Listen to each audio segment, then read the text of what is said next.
আজকে খুব সুন্দর একটা ভিডিও নিয়ে এসেছি, যেটা হলো আমার বান্ধবী কাম বোন তার প্রথম আইবুড়ো ভাত। এই দিনটার জন্য কিন্তু সবাই আগ্রহে অপেক্ষা করে থাকে। প্রথম আইবুড়ো ভাত খাওয়া শুরু মানেই তার কিন্তু দিনের পর দিন একটা একটা দিন গুনতে থাকা, কবে সেই বিয়ের দিনটা আসবে। তাই তার জীবনের প্রথম এই আইবুড়ো ভাত সে তার আমার হাত দিয়েই শুরু করেছে। এই ছোট্ট মিষ্টি বোনটার জন্য একটু সেজেগুজে যাব না, সেটা কিভাবে হয় বলো? কিন্তু বাইরের ওয়েদার তো ভীষণই খারাপ। তাই আমরা ঠিক করলাম কাছাকাছি কোনো বাঙালিয়ানা রেস্টুরেন্টে যাওয়ার জন্য। ব্যাস, যেরকম ভাবা সাথে সাথেই খোঁজা শুরু। ওই যে বলে না, বাঙালিয়ানা বাবুয়ানা, তাই সোজা চলে গেলাম বাবু কালচারে। আর দেখতেই পাচ্ছ, অ্যাম্বিয়েন্সটা দেখেই কিন্তু তোমরা নিশ্চয়ই ধরে ফেলেছো, যারা কলকাতাতে থাকো আমার মতো, তাদের কিন্তু এই বাঙালিয়ানা বাবু কালচার এক কথায় সেরা। এই রকম বাজে ওয়েদারে পৌঁছতে না পৌঁছাতেই একদম বাবু কালচারের মানুষগুলো আশীর্বাদের প্রত্যেকটা জিনিস আয়োজন করে ব্যবস্থা করে আমাদের ভীষণ ভালো একটা ব্যাকগ্রাউন্ড নিয়ে আশীর্বাদের জায়গাটা ঠিক করে দিয়েছে। জন্য অসংখ্য ধন্যবাদ, না জানিয়ে কিন্তু আসিনি, কিন্তু এত সুন্দর রিভিউ, আমি তো 5-এ 5 দেবো বাবু কালচারকে। এই রে, আসল কথা তো বলতেই ভুলে গেলাম। এই সেই আমার ছোট্ট মিষ্টি বান্ধবী কাম বোন, আজ তার প্রথম আইবুড়ো ভাত। আর এই যে ভীষণ সে লজ্জা পাচ্ছে, তার কারণ ওই যে মাথায় মুকুট আর গলাতে রজনীগন্ধা ফুলের মালা, সে তো কিছুতেই দিতে চাইছে না।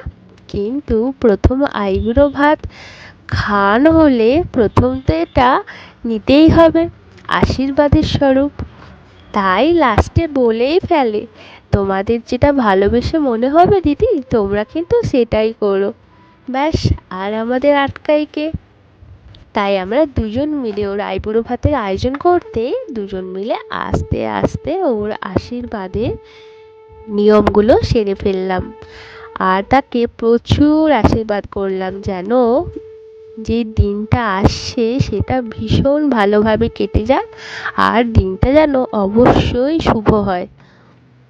আশীর্বাদ করলেও একটু মজা থাকবে না, একটু দুষ্টুমি তো থাকবেই। এই যে একজন, সে হলো আমার আরেকটা মিষ্টি বোন। আশীর্বাদ করতে গিয়ে ফুলগুলো নিজের মাথাতে আর আরেকজনের মাথাতে, দুজনেই কিন্তু ছোড়াছুড়ি দুষ্টুমি শুরু করে দিয়েছে।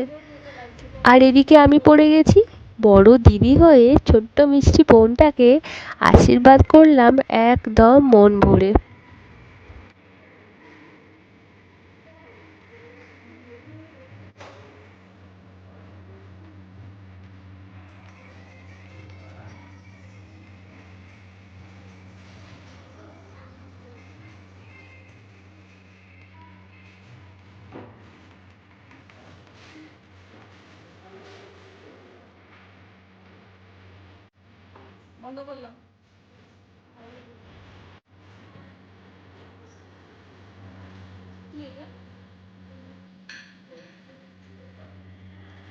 আর এদিকে আশীর্বাদ হয়ে গেলে খাইয়ে দিলাম আমাদের বাঙালি মতে শুভ পায়েস, যার শুভকামনায় আজকের দিনটা আমরা বেছে নিয়েছি। তারপর চলে এসেছি পঞ্চব্যঞ্জনে। তোমরা বলে ফেলো তো কি কি আছে। ঠিক আছে, থাক। পঞ্চব্যঞ্জনে 5টা ব্যঞ্জন ছাড়া আর কি কি থাকতে পারে? তবে এখানে কিন্তু পঞ্চব্যঞ্জন ছিল না, এখানে ছিল 9 ব্যঞ্জন।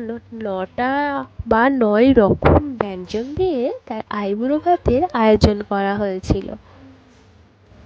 তবে প্রত্যেকটা আইটেম ভীষণ সুস্বাদু ছিল, তার জন্য বাবু কালচার কমিটিকে অবশ্যই ধন্যবাদ জানাই এত সুন্দর করে আয়োজন করার জন্য।